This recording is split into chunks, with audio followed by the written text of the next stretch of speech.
Bonjour à tous, dans cette vidéo je vous propose un challenge très particulier, c'est de déterminer les couples XY tels que la somme est égale au produit. Donc on va essayer de regarder que ce soit dans l'ensemble des nombres naturels, que ce soit dans l'ensemble des nombres entiers relatifs, que ce soit dans l'ensemble des nombres réels ou même dans l'ensemble des nombres complexes, tous les nombres tels que leur somme est égale à leur produit.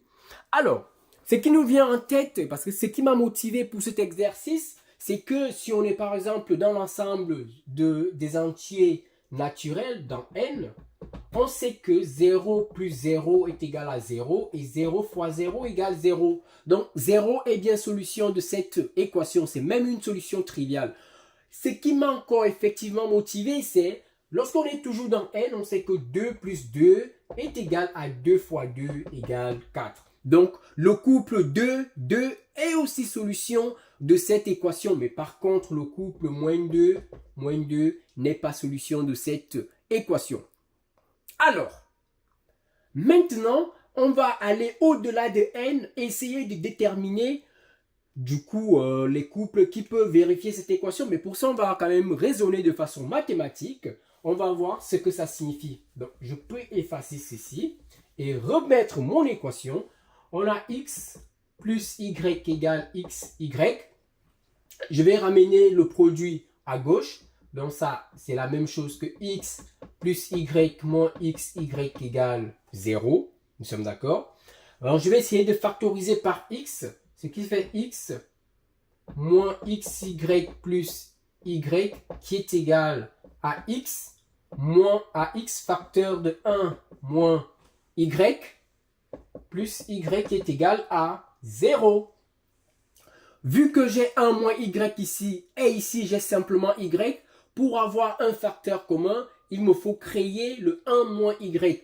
Pour ça, ici j'ai plus y, il me faut moins y, donc je vais multiplier toute mon équation fois moins 1, ce qui donne alors moins x, facteur de 1 moins y égale 0. Ainsi donc, le moins y qui est déjà là, il me reste le 1. Si j'ai besoin du 1, il faut que je l'ajoute, mais si je l'ajoute, il faut le retrancher. Ce qui me donne alors ici moins x facteur de 1 moins y plus 1 moins y.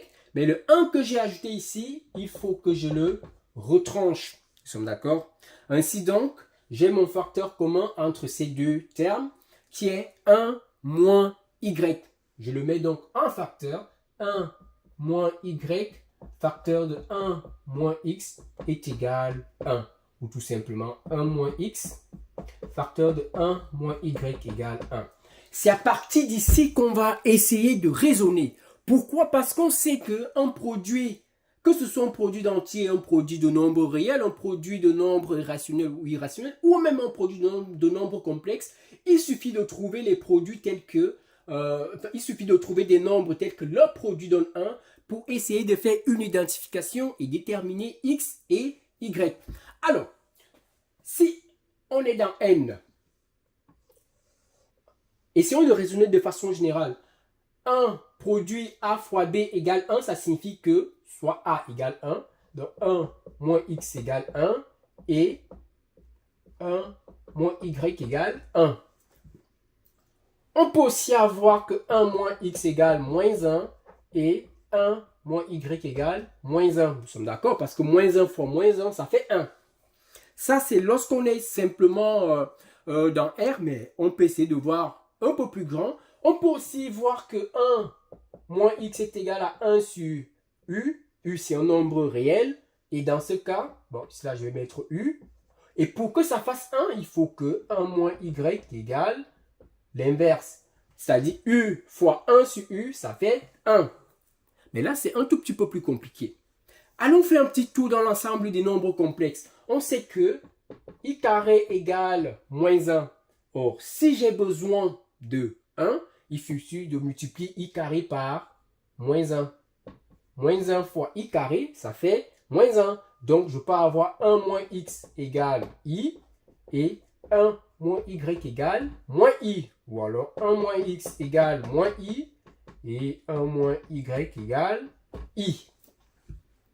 On peut aller plus loin. Hein? On peut même prendre, et ça sera le dernier, et je vous laisse en commentaire me donner d'autres possibilités parce qu'il y en a énormément. On peut même avoir 1 moins x égale à exponentielle alpha, avec alpha un nombre réel quelconque. Et dans ce cas, 1 moins y égale exponentielle moins alpha. On sait que exponentielle alpha fois exponentielle moins alpha, ça fait exponentielle de 0 qui donne combien?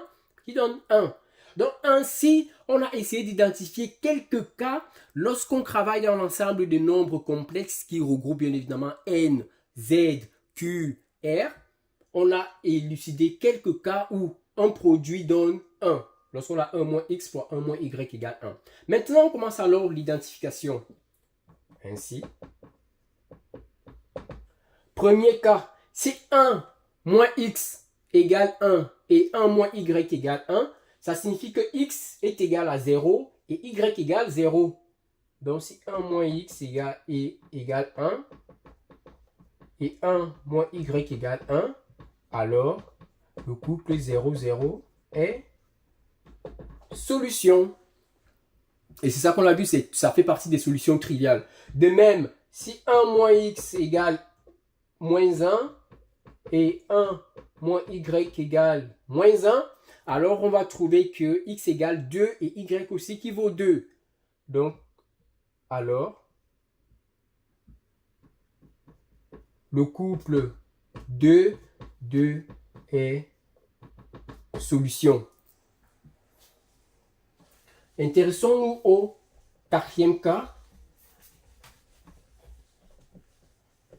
Je ne vais pas faire tous les cas dans cette vidéo, mais je vous laisse me dire en commentaire si vous aviez d'autres possibilités. Alors, si 1 moins x égale i et 1 moins y égale moins i, on est sûr que le produit donne 1. Alors, on obtient que x est égal à quoi? À 1 plus i et y égale 1.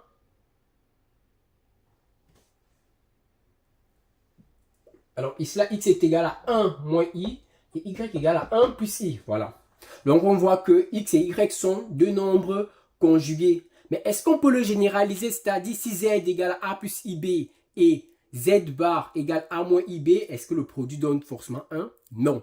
Ici, ça marche, c'est vraiment un cas particulier. Donc on voit que le couple 1 moins i, 1 plus i, le couple 1 plus i, 1 moins i est solution.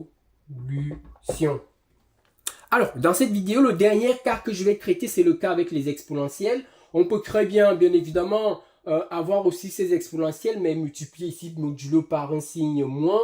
On sait que le signe moins fois le signe moins, ça va donner plus, et donc ça donnera d'autres solutions. Donc, il y a plusieurs cas, mais cette vidéo, c'était vraiment pour chercher les solutions de cette équation, mais aller au-delà de l'ensemble des nombres naturels.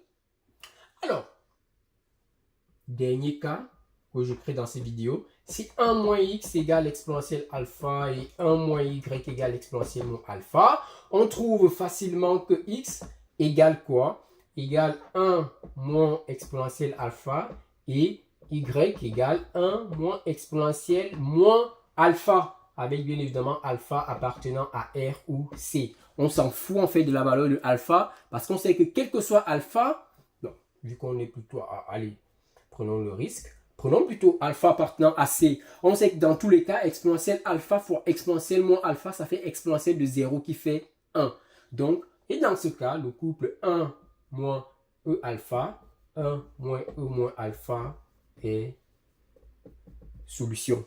Donc, qu'est-ce que cette vidéo qu'est-ce que cet exercice nous dit? Ça signifie que lorsqu'on regarde plus loin que l'ensemble des entiers naturels, effectivement, il y en a des nombres autres que 0 et 2, tels que leur somme est égale à leur produit. Mais dans R, bien évidemment, dans R, il n'y a que 0, le couple 0, 0, le couple 2, 2, et bien évidemment, le couple 1 moins exponentielle alpha, 1 moins exponentielle moins alpha, lorsque alpha est un nombre réel, qui sont aussi solutions, mais c'est la solution qui m'a le plus impressionné et intéressé, c'est vraiment celle avec le nombre complexe, parce que moi j'aime bien les nombres complexes. Sur ce, bon apprentissage et à très vite pour d'autres vidéos. Merci.